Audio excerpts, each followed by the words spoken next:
नमस्कार, मैं हूं शरद द्विवेदी और हमारी खास पेशकश युवाओं पर केंद्रित जो है बोलो बोलो मुंह तो खोलो, इसमें आपका बहुत स्वागत है।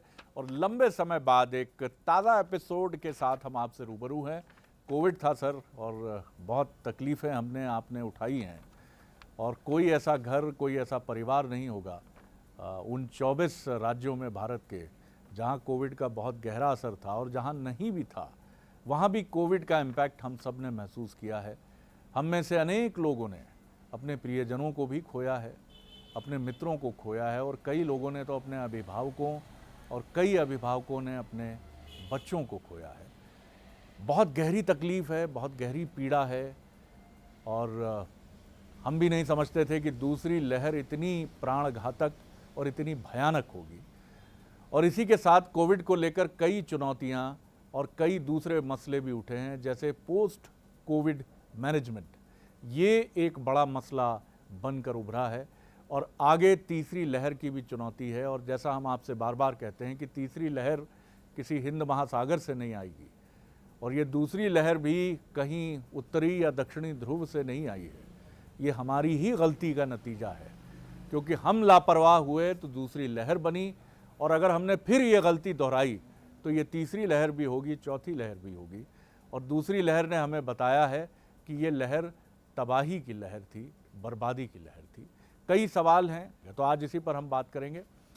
जो युवा मेहमान हमारे साथ हैं उनसे मिल लीजिए। सबसे पहले भोपाल में दो साथी हमारे साथ हैं। मनमीत हमारे साथ हैं। मनमीत, एक छोटा सा इंट्रोडक्शन आपका। मेरा नाम मनमीत सिंह गिल है। मैं भोपाल का रहने वाला हूँ, और मैं मेरे शहर में जितनी मेरी मदद मैं लोगों की कर सकता हूँ मैं रोज़ करता हूँ, जिससे मेरा एक प्रदेश अच्छी रहने की जगह बन सके। बहुत बढ़िया मनमीत, बहुत अच्छी स्पिरिट है। कुशाग्र जी, मैं कुशाग्र सिंह चौहान हूँ और मैं पॉलिटिक्स में अपना करियर देखता हूँ आगे। बिल्कुल ठीक है, और ये आसान रास्ता नहीं है कुशाग्र, और कड़ी मेहनत, ईमानदारी, प्रतिबद्धता और जनता की आंख का तारा बनना बहुत आसान नहीं है। मैं चलता हूँ सीधे इंदौर से हमारे साथ हैं प्रकृति पाराशर। जी नमस्कार जी। मेरा नाम प्रकृति पाराशर है। मैं सॉफ्टवेयर इंजीनियर हूँ एंड बैंगलोर में ऑफिस है मेरा। जी, मेरा नाम वरद कृष्ण पाराशर है और मैं एक स्टूडेंट हूँ। हम सब देशवासियों की यही तमन्ना है, आशा है कि जल्द से जल्द ये देश ही नहीं बल्कि पूरी दुनिया ही कोविड से मुक्ति पा ले और हम पहले जैसी ज़िंदगी वापस से शुरू करें।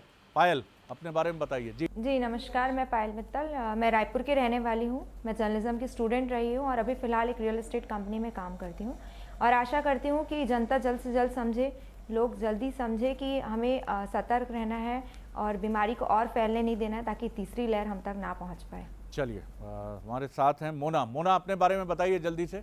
जी नमस्कार सर, मेरा नाम मोना साहू है। मैं रायपुर की रहने वाली हूँ और जर्नलिज्म के स्टूडेंट हूँ। मैं भी यही आशा करती हूँ कि ये जो महामारी है वो जल्द से जल्द समाप्त हो जाए और हम पहले की तरह जीवन यापन कर सकें। सबसे पहले मनमीत, आपसे जानना चाहूँगा किस तरह आप देखते हैं इस चुनौती को। कई जख्म लगे हैं हमारे सीने पर, आपके सीने पर भी। किस तरह आप देखते हैं, और क्या लगता है आपको कि कहाँ हमने मात खाई है और कहाँ अब मात नहीं खानी? सर, पहली बात तो हम सब ने ही अपने कोई करीबी को, किसी रिश्तेदार को खोया है इस सेकेंड वेव में, जो कि बहुत दुखद है। और इस महामारी में जो सेकेंड वेव आई है, इसमें जहाँ हमने मात खाई है वो थी एक, मैं कहूँगा, पुअर प्लानिंग। फर्स्ट वेव के बाद सब खुलने से लोगों को ये लगने लग गया था कि कोविड ख़त्म हो गया है। सबसे पहली गलती हमारी यही थी कि हमने मान लिया कोविड ख़त्म हो गया है, और जबकि हम इस चीज़ से जागरूक थे कि जापान जैसे देश में फोर्थ वेव आ रही है, उसके बाद भी हम समझ रहे थे कि भारत में नहीं आएगी। और ये एक जगह थी जहाँ हमने मात खाई, पुअर प्लानिंग। और जहाँ पे हम इस चीज़ से उभरे हैं वो थी ऑक्सीजन की कमी, जो बहुत बड़ी चीज़ हुई थी। उसको जिस तरह से बहुत ही अच्छे रूप से एक बड़ा हमने माना, एक टाइम पे बहुत ही दिक्कत हो गई थी, एक पैनिक क्रिएट हो गया था, पर हर चीज़ की एक प्लानिंग होती है। हर टीम को कुछ रणनीति बनानी पड़ती है, वो प्लानिंग करने में कुछ समय जाता है, और वो प्लानिंग जल्द से जल्द करी हमने। ऑक्सीजन सिलेंडर्स एयरलिफ्ट करा गए, ट्रक्स ट्रेन पे लाद के लाए गए, हर राज्य में बांटे गए, जिससे कि कुछ दिन की दिक्कत हुई, पर एक टाइम बाद बहुत ही एक फ्री फ्लोइंग में वो काम चल चुका था। तो ये एक बहुत अच्छी चीज़ थी जो हम भारतवासियों ने सब ने मिल के करी, और हर कोई वॉलंटियरिंग के लिए उतरा है इस चीज़ में। जो भी स्वस्थ था उसने कोशिश करी कि मैं अपना मेरी बिट जो है मैं वो कर दूं, कि अगर मैं 5 लोगों की मदद कर सकता हूँ तो मैं 5 की करूँ, और इससे ही शायद सब ठीक हो जाए। तो ये एक बहुत अच्छी, एक सकारात्मक तरीके से। जी, भारत स्वयं सेवक बन गया, और आपने भी अपने तय कोशिश की। हर उस व्यक्ति ने जो हॉस्पिटल में बेड दिला सकता था उसने वो कोशिश की, कोई इंजेक्शन दिला सकता था उसने वो कोशिश की। कुशाग्र, आप क्या इसमें ऐड ऑन करना चाहेंगे? सवाल मेरा वही है जो मनमीत से था। आगे जहां हमने गलती की वो गलती हो चुकी है, उसको अब हम उसमें बहुत कुछ नहीं कर सकते हैं, लेकिन वो गलतियां आगे ना हो। और अगर आप कुछ रोशनी डालेंगे कि क्या गलती हुई, बेहतर होगा। जी, मैं अपने साथी मनमीत जी से बिल्कुल सहमत हूँ कि एक पुअर प्लानिंग की हमने देखी, बट 130 करोड़ की आबादी के देश में हमारी जितनी भी, जैसा मनमीत जी ने बोला, हमने किसी अपने को खोया, तो वो जो जितनी मौतें थी वो थी लैक ऑफ रिसोर्सेज के कारण। हमें क्या करना चाहिए था कि एकदम से हेल्थ केयर सिस्टम पे इतना दबाव पड़ा कि हम समझ भी नहीं पाए, कि कोई भी सरकार नहीं समझ पाती कि एकदम से होना क्या है, हौच पौच हुआ। जैसा मनमीत जी ने कहा कि उनने 5 लोगों की अगर जिम्मेदारी ली, हम भी भारतीय आगे आए और हम किसी एक इंसान की जिम्मेदारी ले। कोई अगर कैपेबल है तो हम एक गरीब इंसान की जिम्मेदारी लें। तो ऐसे इतनी रिसोर्सेज, प्लेंटी ऑफ रिसोर्सेज है इस भारत माँ ने हमें इतना दिया है कि हम इस कोई भी महामारी आए हम उससे उभर सकते हैं। बिल्कुल, लेकिन ये सवाल बहुत बड़ा है कि क्या ये थॉट, भारत के 130 करोड़ तो हमारी कुल आबादी है, लेकिन मैं तो ये भी सवाल करता हूँ सर कि क्या 3 करोड़ लोगों के मन में भी ये सवाल है कि मैं सिर्फ 10 रुपये ही दे सकता हूँ, लेकिन दूंगा क्योंकि मेरी तनख्वाह 10,000 रुपये है। कोई ये भी सोच सकता है कि 3,000 रुपये मेरी तनख्वाह है, मैं सिर्फ 3 रुपये दूंगा। लेकिन उन 3 करोड़ लोगों में भी क्या ये थॉट है? और क्या आपकी जेब से कोविड के लिए, मदद के लिए निकले हैं 3 रुपये, 300 रुपये, 3,000 रुपये, 30,000 रुपये, 3 लाख रुपये निकले हैं सर? बड़े बड़े लोगों को छोड़ दीजिए, आपकी हमारी बात कर लीजिए। चलिए, मैं रायपुर चलता हूं। मोना, आप मुझे बताइए कि अब क्या करें हम? जो हो चुका वो हो चुका, आगे की तैयारी एक युवा के नाते आप क्या एक्सपेक्टेशन रखती हैं सरकार से भी, समाज से भी? क्योंकि रायपुर ने बहुत जख्म उठाए हैं, बड़ी तगड़ी लहर थी दूसरी रायपुर में भी, जैसी मध्य प्रदेश में भोपाल, इंदौर में थी। जी मोना। जो आज के युवा है वो भी जो है अशिक्षा का जो मतलब अशिक्षा पेश कर रहे हैं। जो है अपने आसपास के लोगों को समझाना छोड़ के वो खुद, जैसे आज वैक्सीनेशन का दौर चालू है, वैक्सीनेशन से जो है कोरोना काफ़ी हद तक सुधर सकती है, किंतु क्या है जो पिछड़े वर्ग हैं जिनको ये समझ नहीं है, जो सोचते हैं वैक्सीनेशन से उनकी जान जा सकती है। आज कई ऐसे जो है समाज में फैले हुए हैं, कई अफवाह ऐसे फैले हुए हैं कि वैक्सीनेशन ही जो है मौत का कारण बन रही है। तो इसको जो है रोकने में, इसको जो है समझाने में वो मदद कर सकती हैं। किंतु मैं जो देखती हूँ, मैं अपने आसपास जिन युवाओं को देखती हूँ, वो खुद भी जो है इस अशिक्षा, इस अफवाह को फैलाने में मदद कर रहे हैं। जो है इसमें उबरने में सहायता करना चाहिए उनको, जो है अपने घर वालों को, अपने आस पड़ोस के लोगों को, जो अशिक्षित वर्ग हैं उनको जागरूक करना चाहिए। किंतु वो वैसा ना करके खुद भी जो है अशिक्षित होए जा रहे हैं और वैक्सीनेशन के प्रति जो है जागरूकता फैलाना छोड़कर उसके प्रति जो है अफवाह को और बढ़ावा दे रहे हैं। आप तो ये जो रायपुर से और इंदौर से आप हमारे 4 साथी हैं, मदद होगी। मुझे ये बताइए कि वैक्सीन कितने लोगों को लग चुकी है? फर्स्ट डोज लग चुका है? हाथ उठाकर बताइए मुझे। जी नहीं सर, नहीं लगा है? हाथ उठाकर बताइए, जिनको लगा है वो हाथ उठाकर बताएं मुझे। No sir. अच्छा, आपको लगा है। मोना, आपको वैक्सीन लगी है? आप दोनों को वैक्सीन, फर्स्ट डोज आप दोनों को लग चुका है। चलिए, मैं पायल की तरफ आता हूं। सर, रजिस्ट्रेशन हो चुका है। रजिस्ट्रेशन हुआ है लेकिन वैक्सीन नहीं लगी है। वैक्सीन की भी चुनौती है और ये युवाओं के साथ 18 प्लस मुझे कोविड हो गया था मार्च में। जी जी जी। पायल, आप मुझे एक संक्षिप्त क्विक रिएक्शन आपका मैं चाहूंगा, बहुत संक्षिप्त, लेकिन आपको क्या लगता है आगे हमारी तैयारी कैसी होनी चाहिए? देखिए, आगे जो है सरकार, सामाजिक संगठन और युवा तीनों वर्ग को मिलकर काम करना होगा। हमें सिर्फ एक दूसरे के खिलाफ या एक दूसरे को पक्ष विपक्ष करने का अब समय नहीं रहा है। महामारी इतनी फैल चुकी है, सिर्फ बीमारी की बात नहीं कर सकते हम, भूखमरी भी बहुत बड़ी है, गरीबी भी बहुत बड़ी है। और आप देख रहे हैं कि इस समय में कुछ साइक्लोन भी ऐसे आ रहे हैं जिससे लोगों की छत भी चले जा रही, रोटी कपड़ा मकान, 3 चीज बहुत जरूरत होती है लोगों को। और स्वास्थ्य भी अब खराब होते जा रहा है कोरोना वायरस की वजह से। तो आगे की प्लानिंग तीनों वर्ग को मिलकर करनी पड़ेगी और तीनों को साथ लेकर चलना पड़ेगा, तब जाकर हम जन जन तक पहुंच पाएंगे। और बिल्कुल, युवा वर्ग इसमें बिल्कुल। बहुत अहम रोल निभा सकता है, क्योंकि इनकी इम्यूनिटी भी काफ़ी स्ट्रांग होती है, वर्किंग एफिशिएंसी बहुत स्ट्रांग होती है यूथ की, उनकी प्लानिंग स्मार्ट है आजकल, तो they can work with more efficiency. Very true, बिल्कुल ठीक कहा आपने।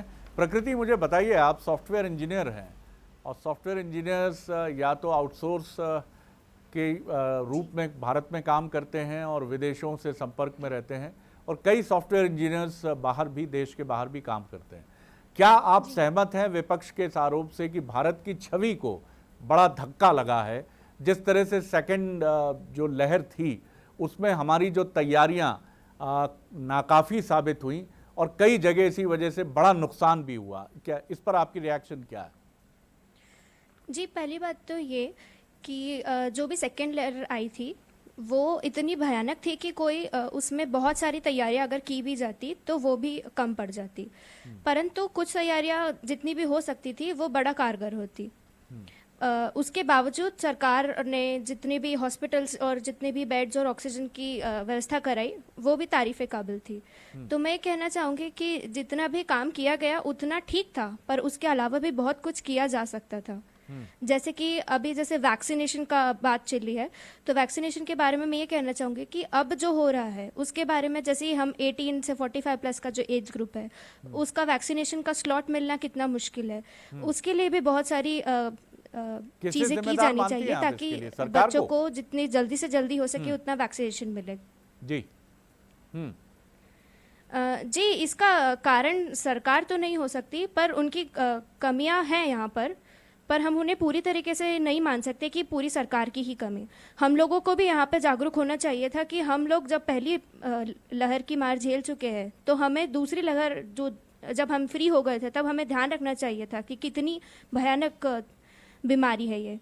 तो जितना सरकार की गलती है उतनी लोगों की गलती है, सब लोगों की इसमें बराबर गलती है, तो यहाँ किसी को इतना दोष नहीं दिया जा सकता। अब आगे की बात यही है कि वैक्सीनेशन कराया जाए और जितनी मास्क लगाने की और हाथ धोने की जितनी आदतें हैं उनको पूरी तरीके से फॉलो किया जाए, तभी जाकर हम इससे बाहर निकल सकते हैं। वरद, बड़ा सवाल ये भी है कि अगर 6 महीने पहले हम वैक्सीन्स के स्लॉट बहुत अच्छे तरीके से खरीद चुके होते तो एक्सपर्ट्स मानते हैं कि आज ये सिचुएशन इतनी भयानक शायद नहीं होती। ये कहना कठिन है, लेकिन फिर भी ये माना जाता है कि अगर हमारे पास, क्योंकि अब जो राज्यों को ग्लोबल टेंडर्स के लिए कहा गया है तो उनसे दुनिया की नामचीन वैक्सीन बनाने वाली कंपनीज ने कहा है कि हम जनवरी 2022 से पहले आपको वैक्सीन्स नहीं दे सकते हैं, क्योंकि वो 16% आबादी जो यूरोप में बसती है, यूरोपीय देशों की शक्ल में, उसने सबसे पहले ऑर्डर प्लेस किए हैं और 50% से ज़्यादा वैक्सीन जो है वो इन्हीं देशों को मिलने जा रही है। इसमें हम कहाँ पीछे छूटे? आरोप ये भी लगा कि कोवैक्सीन जो हमने बनाई है वो भी हमने निर्यात किया, हालांकि बहुत बड़ी संख्या नहीं थी, तो उस आरोप को अगर हम बहुत दमदार न भी माने, लेकिन वैक्सीन समय पर न बुक करना, क्या आप मानते हैं ये एक बड़ी खामी रही? जी, मैं मानता हूँ कि ये बड़ी खामी तो नहीं रही होगी, बट हमारी ये ड्यूटी, मतलब सरकार की और ये ड्यूटी बनती थी कि पहले से वो तैयारी, अब जब आप सब जानते हैं कि सेकेंड वेव इतनी ज़्यादा भयानक हो सकती है, तो हम कोविशील्ड और कोवैक्सीन की जो प्रोडक्शन है उसे बढ़ा सकते थे हम, बजाय कि बाहर की देशों के ऊपर निर्भर होने से। और जैसे कि हम बात करते हैं, जैसे कि राजस्थान की सरकार और ये जितने भी प्रदेश हैं, कुछ प्रदेश, वो कहते हैं कि हम बाहर से वैक्सीन निर्यात करेंगे, तो ये कहने को तो ठीक है, अच्छी बात है, बट हमें ये भी जानना होगा कि हमारे जो देश की वैक्सीन है, अगर उसकी प्रोडक्शन अगर बढ़ाई जा सकती है तो हमें नहीं लगता कि ज़्यादा देर हो जाएगी, हमें नहीं लगता कि बहुत ज़्यादा लेट हो जाएंगे हम पूरे देश को वैक्सीनेट करने में। मतलब अगर प्रोडक्शन को अगर हम ज़्यादा बढ़ा दें तो फिर हो सकता है कि हम वापस से नॉर्मल पेस पे आ जाएं और आगे अपनी ज़िंदगी ऐसी कंटिन्यू करें। आप चारों मुझे जल्दी से क्विक हाथ उठाकर बता दीजिए कि कोविड के इस दौर में, दूसरी लहर के, आपने अपने स्तर पर लोगों की मदद करने के लिए, कोविड पीड़ितों की मदद के लिए या पीड़ित मानवता की मदद के लिए क्या कुछ किया है? नहीं किया है तो कोई बात नहीं, आगे किया जा सकता है। हाथ उठाकर जल्दी जल्दी मुझे बताएं। जी, आप चारों ने कुछ नहीं किया है तो आगे करने की गुंजाइश है, तो कृपया करके आगे इस संभावना। जी बताइए पायल, बोलिए। जी जी, सबसे पहले मैं बोलना चाहूँगी कि मेरे परिवार में ही कोविड हुआ था। तो पहले तो मैंने अपने परिवार में जिनको कोविड हुए थे उनकी सेवा की। उसके बाद साथ में आर्ट्स पड़ोस में भी मेरे कोविड हुआ था, सोसाइटी में भी बहुत लोगों को। तो मैंने उनको प्रॉपर डॉक्टर के रेफरेंसेस दिए थे और प्रॉपर जो टेस्टिंग वाले होते हैं वो सब के रेफरेंसेस दिए थे, जिनके लिए पॉसिबल हो सकता था। कुछ फूड वगैरह अवेलेबल कराया था, कुछ कॉन्टैक्ट शेयर किए थे। मैं ये नहीं कहती कि मैं उनकी जाके पर्सनली हेल्प की थी, बट कहीं ना कहीं कुछ हेल्पलाइन नंबर प्रोवाइड करना, किसी प्रॉपर डॉक्टर तक उनको कॉन्टैक्ट कराना, इट्स ऑल्सो काइंड ऑफ बिल्कुल सहमत हूँ मैं आपसे, बिल्कुल सहमत हूँ। और ये काम हमारी जिम्मेदारी है और युवाओं पर ये जिम्मेदारी अधिक है। और माफ़ कीजिएगा, मुझे सुनकर ये अच्छा नहीं लगा कि 3 युवा चुप थे इस पर, 2 इंदौर से और 1 रायपुर से, और उनके पास कहने के लिए कुछ नहीं था। इसको किसी और रूप में मत लीजिएगा, लेकिन अभी भी आपके पास अवसर हैं कि आप ये काम कर सकते हैं। जी सॉफ्टवेयर इंजीनियर हमारी कुछ कहना चाह रही, बोलिए। प्रकृति। जी, मैं यही कहना चाहूँगी कि जो मदद हम कर सकते हैं वो ज़रूरी नहीं है कि हम पैसे के थ्रू ही करें। जो मदद हम कर सकते हैं वो ये भी हो सकती है कि गरीबों को हम जो भी खाना दे सकें। ये सकने से निकलिए प्रकृति जी, क्या किया है इस पर आइए और क्या करेंगी आप? पड़ोस के लोगों को जी, हमने किया है और क्या हम करेंगे? जी, मैंने अभी तक ये किया है कि मेरे आसपास के मेरे आसपास के जितने लोग हैं जिनको वैक्सीनेशन का पता नहीं है कि कैसे रजिस्टर करना है, उनको मैंने हेल्प किया। और मेरे बहुत सारे दोस्त ऐसे हैं जिनका बहुत कोविड में नुकसान हुआ था और उनको भी मैंने हेल्प किया है, जैसे डॉक्टर्स के नंबर्स अवेलेबल करना और उन लोगों की मदद करना।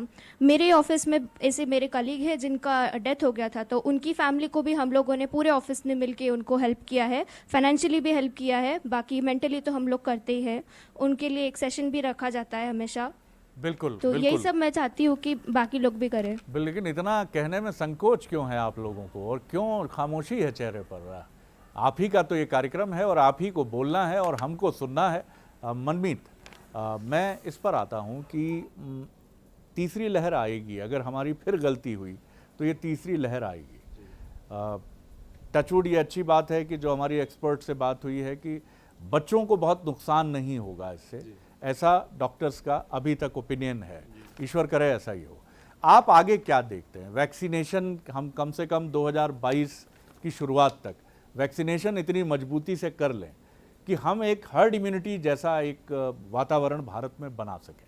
जी देखिए, पहली बात तो तीसरी लहर के बारे में मैं बहुत ही पॉजिटिव हूँ, क्योंकि जो इस देश ने अभी देखा है, मेरे ख्याल से इससे हमको एक ऐसी सीख मिल गई जिससे हम बहुत अच्छे से तैयार रहेंगे तीसरी लहर के लिए। जिस हिसाब से हॉस्पिटल्स में इम्प्रूवमेंट्स आए हैं, हिस्ट्री थोड़ी, मैं ये नहीं कहता किसी पॉलिटिकल पार्टी की तरह, लेकिन हमारी हिस्ट्री है कि सबक हम थोड़ा धीरे सीखते हैं। मेरे ख्याल से धीरे ही की वजह से सेकेंड वेव में ये हुआ है। बिल्कुल जी। तो हॉस्पिटल्स जिस तरह से सर इम्प्रूव हुए हैं, जिस तरह से ऑक्सीजन के प्लांट लगने का ऑर्डर आया है, और जिस तरह से कुछ मिनिस्टर्स ने ये भी बोला है कि वैक्सीन जो 2 कंपनीज बना रही हैं वही सेम फार्मूला अगर दूसरी कंपनीज को भी दे दिया जाए, दूसरी फैक्ट्रीज को दे दिया जाए, तो बहुत जल्दी से जो 5 टाइम्स वैक्सीन बनने लगेंगे और उतनी तेज़ी से लगने लगेगी। तो थर्ड वेव का एक तो ये कारण भी हो सकता है कि हम तैयार रहेंगे, तो उससे मेरे ख्याल से बहुत कम कॉन्सिक्वेंसेस हमको फेस करने पड़ेंगे। आप क्या जोड़ेंगे कुछ आप? सर, मेरा जनता को यही मैसेज है कि वैक्सीनेशन की जो अवेयरनेस है उसको हम प्रायोरिटी माने और जितना ज़्यादा फैला सकते उतना ज़्यादा फैलाए, क्योंकि जनता से भी कुछ रेजिस्टेंस देखा जा रहा है कि वो मिस इन्फॉर्मेशन के कारण या कोई भी कारण हो वो वैक्सीनेशन को थोड़ा से दूर हट रहे हैं। वैक्सीनेशन को आप एक सीट बेल्ट की तरह लीजिए कि अगर हो सकता है जब आप सीट बेल्ट लगाएं तो आपका एक्सीडेंट हो सकता है, बट भगवान ना करे अगर एक्सीडेंट हो तो आपका परिवार ठीक बात को बहुत कम चोट आएगी। तो ये बहुत इम्पॉर्टेंट बात है कि आप सीट बेल्ट लगा कर रखिए, और सीट बेल्ट अगर आपने नहीं लगाया तो फिर आप मुसीबत में चले जाएंगे। मैं फिर एक बार चलता हूँ रायपुर। मोना, मुझे ये बताइए कि सीट बेल्ट लगाना यानी चाहे हमें डबल वैक्सीन लग चुकी हो और तमाम जो और इम्यूनिटी लेवल हों हमारे बड़े स्ट्रॉन्ग हों, लेकिन हमें मास्क पहनना है, 6 गज की दूरी रखनी है, और तमाम वो कोविड प्रोटोकॉल्स जो हैं, एप्रोप्रिएट कोविड प्रोटोकॉल हैं, उनको हमको फॉलो करना है। और ये अब पहले चीज़ आपको युवाओं को अपने घर में बताना है, क्योंकि ये चीज़ें पहले ब्रेक होती हैं घर में, और यही वजह रही कि दूसरी लहर में परिवार संक्रमित हुआ। पहली लहर में परिवार का एक इक्का दुक्का मेंबर संक्रमित हुआ, लेकिन दूसरी लहर में परिवार चपेट में आया। जी सर, मैं ज़रूर ये मानती हूँ कि जैसे जो वैक्सीनेशन के बावजूद जो है लोगों को मास्क लगाना चाहिए, और जो भी प्रोटोकॉल है कोरोना महामारी के, उसको जो है पूरी तरह से उन्हें निभाना चाहिए, क्योंकि वैक्सीनेशन ये पूरी गारंटी नहीं देती है कि आप वैक्सीन लगाने के बाद कोरोना संक्रमित नहीं होंगे। किंतु वैक्सीनेशन कराने से जो है आप जो है कोरोना के जो उस स्टेज तक जो लोग मरने के स्टेज तक पहुंच जा रहे हैं वहां तक नहीं पहुंचेंगे। आप जो है वो जो एक लाइट आपका रहेगा, जो है हॉस्पिटल जाने से आप ठीक हो जाएंगे, तो वो एक रहेगा। तो वैक्सीन लगाना एक ऐसा नहीं है कि आपको कोरोना नहीं होगा। लोगों को अभी भी ये भ्रम है, और जो लोग हैं वो इसी कारण जो जागरूकता नहीं हो पा रही है कोरोना वैक्सीन को लेकर, ये इसी कारण है कि जो गांव के जो पिछड़े लोग हैं वो समझते हैं वैक्सीन लगाने के बावजूद जो है लोग संक्रमित हो रहे हैं, मारे जा रहे हैं। तो उनको ये समझाना होगा कि कोरोना वैक्सीन जो है लगाने से उनको लोगों को कोरोना नहीं होगा। तो इसके लिए जो है मास्क लगाना, सैनिटाइजर और 2 गज की दूरी बहुत ज़रूरी है। वरद जी, मुझे बहुत ईमानदारी से ये बताइएगा, ऐसा समझिएगा कि जिस भी इष्ट देव को आप मानते हैं, आप बिल्कुल उनके सामने, उनके मंदिर के सामने खड़े हैं या धर्मस्थल के सामने खड़े हैं, और तब ये प्रश्न आपसे पूछा जा रहा है। अगर ये तय किया जाता है, सरकार ये तय करती है या वॉलंटियरली पूछती है कि हर घर से एक युवा को कोविड कार्यकर्ता के तौर पर आना चाहिए स्वेच्छा से, मम्मी पापा मना करेंगे, अरे का वरद क्यों जाएगा, वो बगल वाले गुप्ता जी हैं, उनका बेटा चला जाए, वो तो आर्मी में जाने का सपना देखता है, तो क्या वरद का अपना फैसला क्या होगा? सामने इष्ट देव जी का धर्मस्थल है सर, झूठ बोले तो कौन काटे ये छोड़िए, लेकिन सच बोलिएगा। जी देखिए, ये सवाल सिर्फ वरद के ऊपर आके नहीं रुकता है, ये हम 130 करोड़ अरे सर आपने तो मोड़ी दिया सर, सवाल के ऊपर भी है कि हम अपने आगे से कितनी मदद कर सकते हैं। बड़ी चतुराई से आपने घुमा दिया सर 130 करोड़ की तरफ। मैं तो आपसे पूछ रहा हूं। बट ये सर देखिए, किसी को भी अगर लोगों की सेवा करने का मौका मिलेगा तो वो अपनी स्वेच्छा से जाएगा ही जाएगा। आप अगर मैं मेरी बात करूं तो मैं तो 100% जाऊंगा। हाँ, क्या बात है, इतनी देर क्यों लगाई मेहरबान, आते आते पहले ही बोल देते सर कि मैं आ जाऊंगा। और ये सवाल सिर्फ वरद के लिए नहीं है, 130 करोड़ भारतीयों की तरफ है। ऐसा बोलने का क्या जरूरत था बॉस, सीधा बोलने का ना कि जाएंगे, बिल्कुल यही स्पिरिट तो चाहिए सर। 65% आबादी जिस देश में युवाओं की हो, और जहां हम ये पढ़ते हैं कि इतिहास उधर चल देता है जिस ओर जवानी चलती है, तो वहां पर युवा अगर इतना सोच के बोलेगा तो गड़बड़ होगा। जी आप क्या कहेंगे? मुझे बहुत अच्छा लगा जिस कॉन्फिडेंस से इन्होंने बोला। और एक वॉलंटरीली आपने बात करी थी, तो मध्य प्रदेश सरकार ने एक अपनी योजना चलाई है जिसमें वो युवाओं को एज अ वॉलंटियर ले रहे हैं। तो मैं बताना चाहूँगा, हम लोगों ने भी उसमें पार्ट लिया था। और इतना सर ये महामारी आई तो हम आसपास के लोगों को देखा हमने बीमार होते हुए, तो सर हमसे जितने लोगों की मदद हो सकी हमने करी। तो हमको लगने लग गया कि ये हमारे पड़ोसी, हमारे जो अगले मोहल्ले में रहते, वो सब एक परिवार ही है हमारा। किसी का बेटा दिल्ली में फंस गया तो हमें लगा कि वो हमारे माँ बाप की जगह भी हो सकते थे। एक बड़ा परिवार बन गए सर हम उनकी मदद करते करते। और मदद कोई ऐसा नहीं सर पैसों की, नॉर्मल उनसे सर जाके बात करें और तबीयत पूछें, और सिर्फ उनको जागरूक करें कि अगर आपकी ऑक्सीजन लेवल ड्रॉप हो रही है तो आप प्लीज़ हॉस्पिटलाइज हो जाइए। ये सब चीज़ें सर करते करते इतना जागरूक हुए हैं लोग कि वो एक बहुत अच्छे तरीके से कोविड से निकलेंगे, मेरा भरोसा है। मनमीत जी ने बिल्कुल सही कहा। इस बीमारी का एक पॉजिटिव पहलू देखे, वैसे देखना नहीं चाहिए कि हम भारतवासी यूनाइट हो गए। इस बीमारी ने नहीं देखा कि कौन से धर्म, कौन सी जाति का इंसान है, उसने अपना वार किया। तो हम भी भारतवासी सब एकजुट हो गए, और हम भी दुनिया को दिखा देंगे कि चाइना नहीं, अमेरिका नहीं, भारत भी आगे जाके यूनिटी के साथ कुछ भी कर सकता है। सबसे महत्वपूर्ण बात यह है जो कंक्लूड करते हुए मैं ज़रूर कहना चाहूँगा कि अब हमें वसुधैव कुटुंबकम, ये हमारी सनातन परंपरा का उद्घोष है, वहाँ से निकलता है ये। क्योंकि इस समय बहुत सारे लोग हैं जिनके लिए हमारी जेब में अगर पैसे नहीं हैं तो सांत्वना के, प्रोत्साहन के 2 शब्द ज़रूर हैं हमारे पास। क्योंकि आगे जब स्थितियाँ बेहतर होंगी और हम सुरक्षा के साथ एक दूसरे से मिलेंगे तो हम किसी ऐसे बच्चे से जिसने अपने पिता को खोया है या अपनी माँ को खोया है, उससे ये ज़रूर कह सकते हैं कि माता पिता की क्षतिपूर्ति तो नहीं हो सकती, लेकिन हम भी हैं तुम्हारे साथ।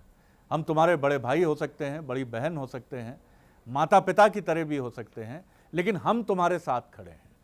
और यही भाव अब हमें लेकर जाना है, क्योंकि जब भी पेंडेमिक आता है, कोई महामारी आती है, कोई तूफान आता है, तो वो छोड़ जाता है अपने पीछे तबाही के चिन्ह, लेकिन इस तबाही से पैदा होती है निराशा, अवसाद, मायूसी, जो किसी भी समाज को तोड़ देती है। हमें अपने समाज को फिर जोड़ना है। ध्यान रखिए उन घरों में जहां इस मायूसी ने दस्तक दी है, उन घरों का दरवाज़ा आपको हमको खटखटाना है, क्योंकि पहले वो मायूसी का तूफान उस घर में आया और अब हमें पहुंचना है उम्मीद की रोशनी के साथ। जो भी हमारे पास हो, जो कुछ भी हमारा सामर्थ्य हो, ज़रूरी नहीं है कि जेब पैसों से भरी हो, और ये काम इन्हीं युवाओं को करना है जो इस टेलीविज़न स्क्रीन पर बैठे हैं। और कोई पाखंड नहीं, कोई हिपोक्रेसी नहीं, कोई ऐसी चीज़ नहीं मत करिए। सिंपली ये मानिए कि आप कुछ कर सकते हैं और आपको करना चाहिए, क्योंकि यही सच्ची राष्ट्रभक्ति है, यही सच्चा पेट्रियोटिज्म का भाव है, स्पिरिट है। बहुत धन्यवाद आपका कुशाग्र, धन्यवाद मनमीत का, धन्यवाद रायपुर से जुड़ी हमारी साथी पायल और मोना का, और इंदौर से प्रकृति और वरद का। और हमें दीजिए इजाज़त। अगली बार बोलो बोलो मुंह तो खोलो के एक और एपिसोड के साथ आपसे मिलेंगे। नमस्कार।